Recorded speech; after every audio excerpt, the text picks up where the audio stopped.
दोपहर के 2 बज रहे थे। घर का दरवाजा खुला था। सोम्या हॉल में बैठकर खाना खा रही थी। अभी पहला निवाला मुंह में लिया ही था कि घर के बाकी सदस्य चेहरे पे उदासी लिए घर में घुसे। सोम्या ने अपना खाना जारी रखा और सोम्या को इस तरह खाना खाते देख सासू माँ ने ताना कसा, यहाँ तो हम सबका खाना छूटा गया है और इसे देखो आराम से बैठकर खाना खा रही है। यही होते हैं बहुओं के लक्षण। सोम्या ने उनकी बातों को सुना अनसुना किया और अपने खाने पूरा फोकस रखा। सासू माँ ने हाथ नचाते हुए कहा, यहाँ कर्जा उतारने के चक्कर में मेरे और छोटी बहू के सारे गहने भीग गए। हमारी जान मुंह को आ रही है और इसे देखो कोई फर्क ही नहीं पड़ा। खाने में देखो हलवा पूरी खा रही है। पहली बात तो यह इस घर में होता क्या है मुझे नहीं पता। दूसरी बात मेरी इच्छा मुझे क्या खाना है और रही बात आपके गहने बिके तो मैं क्या कर सकती हूँ। ये तो आप लोगों के कर्म थे जो लौट कर आए हैं। सोम्या का इतना कहते ही सासू माँ कुछ कहना तो चाहती थी लेकिन अविनाश ने इशारा कर चुप करा दिया। सोम्या खाना खाकर अपना बर्तन रसोई में रखने गई। उसके बाद सीधे अपने कमरे में और वहां जाकर पलंग पे लेट गई। पलंग पे लेटे ही पिछली बातें उसको दिमाग में घूमने लगी। उस दिन सुबह से सोम्या इधर से उधर दौड़ी जा रही थी। अविनाश भी अभी तक घर न पहुंचे थे। सोम्या बिल्कुल परेशान हो चुकी थी लेकिन घर में किसी को भी इस बात से कोई लेना देना नहीं था।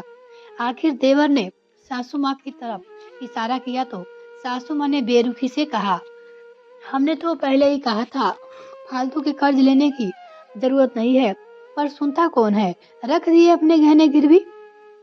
अब परेशान हो रहे हैं। बड़ों की बात तो नहीं सुनोगे तो ऐसा ही होगा। एक बार तो सोम्या के मन में आया कि जवाब दे दो कि अगर आप साथ देती हो तो शायद यह नौबत नहीं आती, पर फिर चुप रह गई। एक तो वैसे ही दिमाग खराब हो रहा था और अविनाश घर पे नहीं आए थे। ऊपर से घर में बैठे लोग साथ देने के बजाय सब छीटाकशी कर रहे थे। खैर सोम्या ने ध्यान ही नहीं दिया। अभी भी उसकी नजरों दरवाजों की तरफ ही लगी हुई थी। उसे इसी तरह छोड़ सब शांतिपूर्वक अपना खाना खत्म किया और अपने कमरे में जाकर आराम करने लगे। थोड़ी देर बाद अविनाश घर में आता है हुआ दिखा। तब जाकर सोम्या जान में जान आई।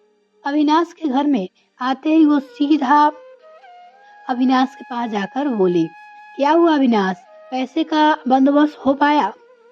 सोम्या का सवाल सुनकर अविनाश बिल्कुल चुप रह गए। उसकी चुप्पी देखकर सोम्या को एहसास हो गया कि पैसों का बंदोबस्त नहीं हो पाया है। पर अविनाश की सुबह से भूखा प्यासा, यह सोचकर सोम्या ने उससे कहा, कोई बात नहीं, पहले खाना खा लो फिर सोचते हैं क्या करना है। सोम्या अपने पति अविनाश से कहती है, मैं पैसों का बंदोबस्त नहीं कर पाया। अविनाश बोला। अविनाश ने उदासी से अपनी पत्नी सोम्या से कहा। एक बार को तो सोम्या की आंखों में आंसू आ गए, पर फिर हिम्मत करके बोली, हम दोनों मिलकर इस समस्या का कोई ना कोई निदान कर लेंगे, तुम फिक्र मत करो, पहले खाना खा लो। कहकर सोम्या रसोई में जाकर अविनाश के लिए खाना लगाने लगी। खाना लगाते लगाते उसकी आंखों में आंसू आ गए। कितने प्यार से पापा ने वो गहने उसकी शादी में दिए थे। कुछ गहने तो मम्मी जी के थे जो उन्होंने खुशी खुशी अपनी बेटी को दे दिए थे। एक एक गहने से उसकी यादें जुड़ी हुई थी। पर पिछले साल अविनाश के बिजनेस में घाटा पड़ जाने के कारण गहने गिरवी रखवा दिए थे, इस उम्मीद के साथ कि बिजनेस चल निकलेगा। पर ऐसा कुछ नहीं हुआ, उल्टा वो पैसे ही डूब गए, क्योंकि उसी बीच नयन प्रतिभा की शादी पक्की हो गई और जो पैसे बिजनेस में लगने थे वो उसकी शादी में खर्च हो गए। एक तो अविनाश ने मना भी किया तो सास ने अच्छा खासा हंगामा खड़ा कर दिया। थक हार कर अविनाश को वो पैसे शादी में देने पड़े। अब नौबत यह थी कि ब्याज देने वाले के पैसे तक नहीं थे। बैंक से 2 बार वार्निंग कॉल भी आ चुका था। कुछ समझ नहीं आ रहा था कि आखिर करे तो करे क्या। सासू माँ और देवर से मदद भी मांगी पर उन्होंने साफ मना कर दिया, यह कहकर कि हमसे पूछकर कर्जा लिया था क्या, जबकि उन लोगों का काम भी अच्छा खासा चल रहा था। लेकिन मना करी। खैर खाना लगाकर सौम्या अविनाश की थाली बाहर लेकर आई तो अविनाश हॉल में नहीं था। दूसरे कमरे से कुछ आवाजें आ रही थी।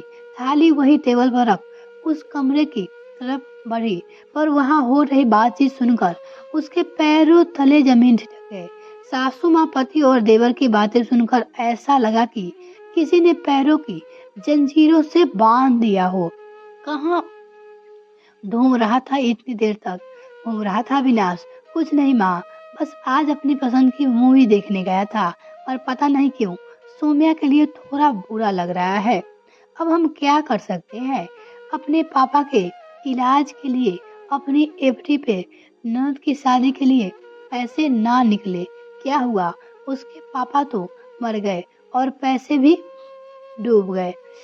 माँ, अगर भाई के बिजनेस के घाटे का बहाना ना किया होता तो भाभी गहने भी ना देती। हाँ, एक पत्नी अपनी पति के लिए कुछ भी करने को तैयार हो रहती है। उसे तो लग रहा है कि गहने गिरवी रखे हैं, पर उसे बेचारी को क्या पता कि उसके गहने तो कब के बिक चुके हैं। अगर एफडी ननद की शादी के लिए दे दी होती तो गहने तो कम से कम रह जाते। सौम्या ने अचानक कमरे का दरवाजा खोल दिया। एक पल के लिए तो सबकी बोलती बंद हो गई। थोड़ी देर पहले जिन आंखों में नीर भरा हुआ था, अब उसके अंगारे बरस रहे थे।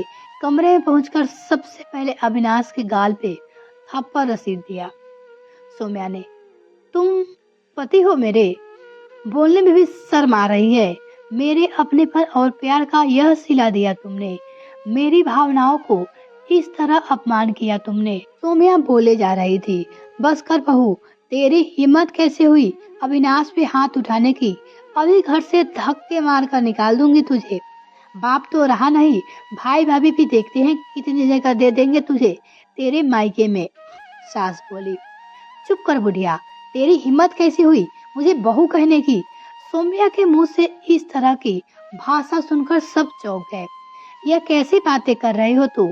मम्मी से सास है वो तुम्हारी, भाई में गया मान सम्मान, और तुम्हारा क्या लगता है तुम्हें मैं मायके जाकर बैठूंगी? कभी सोच मत लेना, इसी घर में रहूंगी और तुम्हारा सुख चैन बर्बाद करूंगी। हाँ, देखती हो कैसे रहती हो घर में। अब तो तेरा दाना पानी उठ गया इस घर से। सोचना ही मत, क्योंकि जो तुम लोगों ने काम किया है ना, उसे फ्रॉड कहा जाता है। और अगर मैं कानूनी एक्शन लिया ना तो उसको साबित भी करके दिखा दूंगी, क्योंकि आपने किसी बैंक से लोन नहीं लिया है, तो आपके पास ऐसा कोई पेपर्स भी नहीं है। पढ़ी लिखी हूँ, कानूनी दबाव पे मुझे भी खेलने आते हैं। इसके अलावा पूरे समाज में थू थू होगी वो अलग, मुझे फर्क नहीं पड़ेगा, क्योंकि बेशर्म लोगों के घर में रहना है तो बेशर्म बनना भी पड़ता है। वहां से सौम्या सीधे पुलिस थाने गई और सबसे पहले उसने पुलिस थाने में लिखवाया कि अगर मुझे कुछ भी होता है तो उसके लिए जिम्मेदार मेरे ससुराल वाले होंगे। आज भी सौम्या उसी घर में रहती है। उन लोगों की नाक के नीचे पूरा परिवार एकजुट है, पर वो अकेली है। अब वो हर वो चीज करती है जो उसे पसंद है। दोस्तों, किरदार के नाम बदले गए हैं, पर ये कहानी सच्ची पर आधारित है, सच्ची घटना पे। उस लड़की की हिम्मत की वाकई में दाद देनी होती है, देती हूँ, जिससे इतना बड़ा फैसला दिखाया। लेकिन कभी कभी डर भी लगता है उसके लिए कि क्या वो ससुराल में सुरक्षित है।